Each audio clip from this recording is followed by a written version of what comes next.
I'm writing this because I can't keep it bottled up anymore. I need to confess something that's haunted me for years.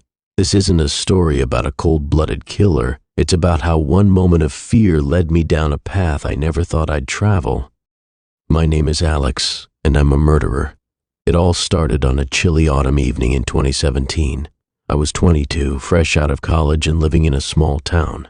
I'd recently broken up with my girlfriend, and to say I was in a dark place would be an understatement. I was lonely, depressed, and felt like I had nothing to lose. That night, I went to a local bar, hoping to drown my sorrows in cheap beer and loud music. As the night wore on, I met a guy named Jake. He was charismatic, the kind of person who could light up a room with his energy. We hit it off immediately, sharing stories and laughter over our drinks. He had this magnetic charm that made it easy to forget about my troubles. We talked about everything, music, movies, our favorite bands, until the drinks began to take their toll. Jake's laughter turned into a series of boasts about his exploits, and I was drawn in, captivated, and admittedly a bit intimidated. However, as the night progressed, I noticed a change in him. His demeanor shifted from friendly to aggressive, fueled by alcohol and an overwhelming need to impress. He began bragging about his violent past, how he'd gotten into fights and had never lost one. At first I laughed it off, but there was something unsettling about the way he spoke.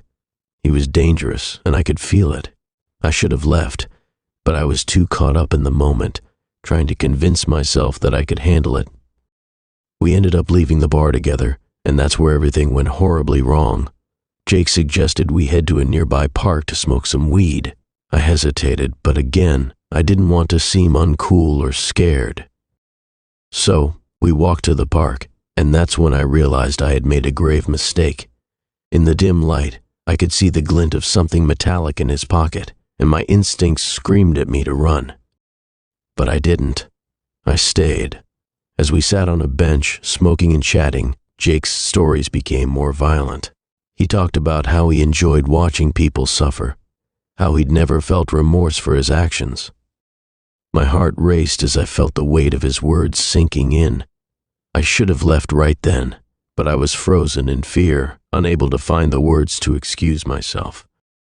I could feel the adrenaline pumping through my veins, and a knot formed in my stomach. Suddenly, out of nowhere, he turned to me and demanded that I hand over my wallet. I was taken aback. I thought we were friends. I stammered, trying to reason with him, but his expression had shifted entirely. He pulled out a knife, the blade glinting menacingly in the moonlight. I was terrified. I had never been in a situation like this before, and all I could think about was survival. In a panic, I lunged for the knife, and we struggled. It was a blur of adrenaline and fear, but in that moment of chaos, I felt the blade slice into my hand. I screamed, and in an instinctual reaction, I shoved him away from me. He stumbled back, and I saw my chance. I grabbed a nearby rock and swung it at him with everything I had. I never meant to kill him. I wanted to defend myself, to get away. But the rock connected with his skull with a sickening thud. He crumpled to the ground, and I knew instantly that something was horribly wrong. Blood pooled around him, and I felt my stomach drop. I didn't know what to do. I was in shock. I ran. I don't remember how I got home, but I remember the feeling of dread creeping in as I realized what had happened. I was a murderer. I spent that night pacing my small apartment, replaying the events over and over in my mind. I wanted to call the police, to confess, but I was terrified of what would happen to me. I thought about my family, my future, everything I had worked for. I felt trapped in a nightmare of my own making. The next day, the news broke. Jake's body had been found in the park, and the police were treating it as a homicide. My heart raced as I listened to the reports on the radio. I was terrified they would find me, that they would see me for what I truly was. I went about my days in a haze, constantly looking over my shoulder, convinced every shadow was a police officer coming to arrest me. Weeks turned into months, and the fear slowly morphed into guilt. I couldn't escape the image of what I had done. I replayed that night in my mind, the sound of the rock hitting his skull echoing in my ears. I was haunted by nightmares, waking up in a cold sweat, gasping for breath. The guilt consumed me, and I turned to alcohol to numb the pain, but no amount of drinking could wash away the horror of that night. As the investigation continued, I watched from the sidelines, terrified of being discovered. I learned about Jake's life, about his troubled past and the people who cared for him. I realized that he wasn't just some thug, he was someone's son, a friend, a person with hopes and dreams. I had taken that away from him. I didn't just kill him, I shattered the lives of everyone who loved him. Eventually the case went cold. No one had any leads and the police moved on. I thought I was free, but the weight of my actions never left me. I became a shell of the person I once was, consumed by guilt and shame. I distanced myself from friends and family, convinced that if they knew the truth, they would hate me. I was a ghost, trapped in a life I no longer recognized. As the months passed, I tried to return to normalcy. I took up running, thinking that physical activity might clear my mind, but every time I stepped outside, I felt like I was being watched. The fear was suffocating. I started avoiding places I used to love, the coffee shop where I'd meet friends, the park where I'd jog. I felt like a prisoner in my own life, haunted by the specter of what I had done. I tried therapy, thinking that opening up might help me process my guilt. But even in that safe space, I couldn't bring myself to share what had happened. I would sit in the chair, staring at the floor, the words lodged in my throat. Instead, I spoke about my anxiety and depression, masking the true source of my pain. The therapist provided coping strategies, but nothing could alleviate the weight of my secret. The guilt turned into a physical presence, a shadow that followed me everywhere. I couldn't look at myself in the mirror without feeling disgust. I started avoiding social gatherings, fearing that someone would see through my facade. I became reclusive, spending hours alone in my apartment, drowning in my thoughts. My friends reached out, concerned, but I brushed them off, claiming I was busy or tired. In reality, I was paralyzed by shame. I began to obsess over news articles about Jake's case. I read every comment, every theory, every update. I was fascinated and horrified by the way people speculated about his life and death. Some portrayed him as a monster, while others painted him as a victim.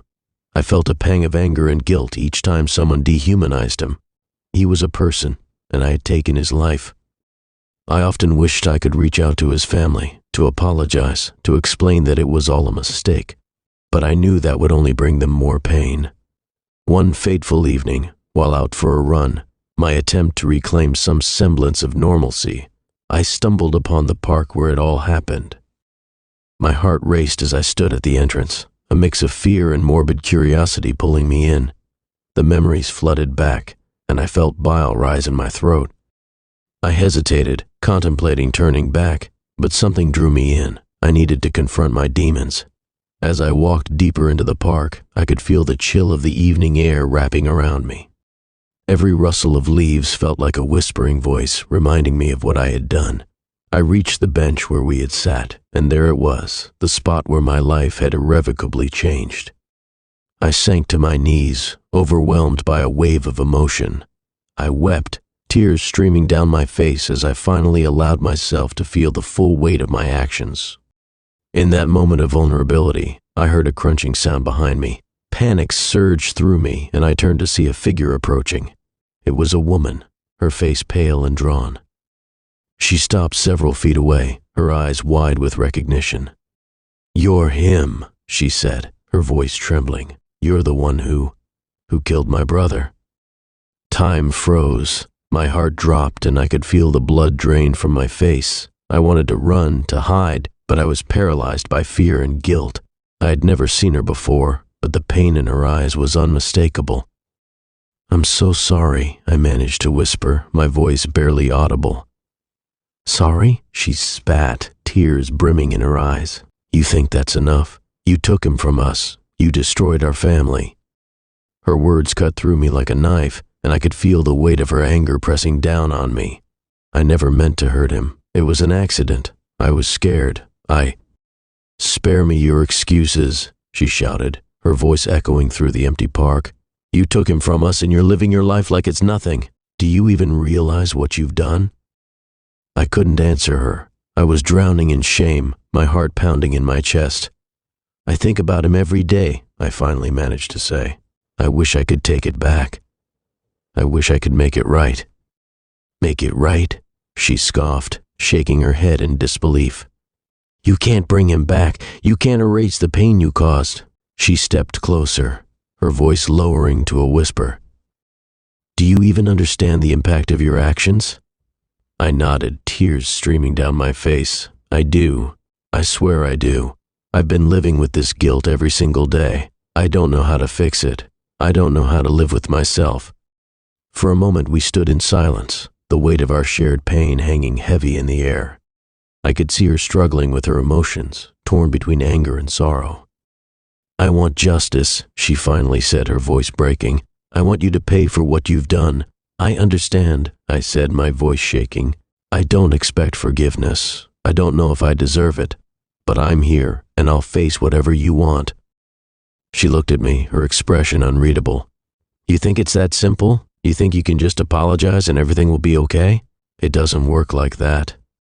She turned away, wiping her tears. "You're lucky you're still breathing." In that moment, I realized the true depth of my actions. I had shattered not only Jake's life, but the lives of everyone who loved him, including this woman standing before me. I felt like I was standing on the edge of a precipice, teetering between despair and hope. I watched her walk away, leaving me alone in the park, surrounded by memories of that fateful night. Over the next few weeks, I struggled to process what had happened. I knew I couldn't continue living in fear. I had to confront my past head-on, even if it meant facing the consequences. I decided to go to the police station and confess. I didn't know what would happen, but I felt like it was the only way to truly begin healing. When I walked into the station, my heart pounded in my chest. I approached the front desk and said, "I need to speak to someone about a murder." The officer's expression shifted and I felt a wave of panic wash over me. But I stood my ground, determined to face the truth. After what felt like an eternity, I was led into an interrogation room. I sat at the table, my hands trembling as I waited for the officer to arrive. When he entered, he looked at me with a mix of curiosity and concern. "What's this about?" he asked. I killed someone," I said, my voice barely above a whisper. "It was an accident, but I need to confess." As I recounted the events of that night, the weight of my guilt poured out of me. I told him everything, the fear, the panic, the struggle. I could see the officer's expression shift from skepticism to concern. "You need to know that this is a serious matter," he said. "You could be looking at serious charges." I nodded, knowing that I was ready to face whatever came next. The officer took notes, asking questions to clarify details. I felt a mix of relief and terror as I spoke. For the first time, I was no longer hiding from my actions. I was confronting them, and it felt terrifyingly liberating. After my confession, I was taken into custody. The process was surreal. I felt like I was in a dream, watching everything unfold from a distance. As I sat in the holding cell, I thought about Jake's family, about the woman I had met in the park. I hoped that my confession would bring them some peace, even if it wouldn't change what had happened. In the following weeks, I faced the legal repercussions of my actions. The case went to court, and I found myself sitting in the defendant's chair, surrounded by the weight of my past. I saw Jake's family in the courtroom, their faces etched with pain. I felt a deep sense of remorse as I listened to their statements, their words cutting through me like daggers. The trial was a whirlwind of emotions. I listened as witnesses spoke about Jake, painting a picture of who he was, a brother, a friend, a person full of life and dreams. I felt overwhelmed with guilt, knowing that I had extinguished that light. I wanted to scream, to apologize to everyone in the room, but the words never came. When it was my turn to testify, I stood before the judge and the jury, my heart pounding in my chest. I recounted the events of that night, my voice trembling as I spoke. I could see the skepticism in some of their eyes, but I also saw pity. I was a broken man, confessing to a crime that would haunt me forever. In the end, I was sentenced to a few years in prison, a small price for the life I had taken. As I sat in my cell, I reflected on everything that had led me to that moment. I had been living in a haze of guilt and fear, but now I had a chance to confront my demons. I began to write, pouring my thoughts and emotions onto paper. It became a form of therapy for me, a way to process my pain. As the years passed, I found solace in the routines of prison life. I attended therapy sessions, participated in group discussions, and tried to make amends in whatever way I could. I realized that my journey toward redemption would be long and arduous, but I was committed to facing it. I often thought about Jake's family, wondering if they would ever find peace. I hoped that one day they could understand that I hadn't set out to hurt anyone. I was a scared young man who made a terrible mistake, but I also understood that my intentions couldn't undo the damage I had caused. When I was finally released, I stepped out of the prison gates, the sunlight hitting my face for the first time in years. I felt a mix of relief and trepidation. I had paid my debt to society, but the scars of my past would forever remain. I knew I had a long road ahead of me, but I was determined to make something of my life. I began volunteering at a community center, working with at-risk youth. I wanted to use my experience to help others avoid the mistakes I had made. I shared my story, hoping that it would resonate with someone who might be heading down a dark path. I wanted to be a cautionary tale, a reminder that choices have consequences. Every day, I carried the weight of my past with me. I thought about Jake, about the life he could have lived, and the family that would never be whole again. I couldn't change what had happened, but I could choose to honor his memory by living a life that reflected the lessons I had learned. As I stood in front of a group of young people one afternoon, I shared my story, my voice steady as I spoke. "I'm here to tell you that life is precious," I said. "Every choice you make matters. You never know how it will impact someone else. Please, learn from my mistakes." In that moment, I felt a flicker of hope. I was no longer just a murderer. I was a man trying to make amends. I was determined to take the lessons of my past and turn them into something meaningful. The journey would be long, but I was ready to face it, one day at a time.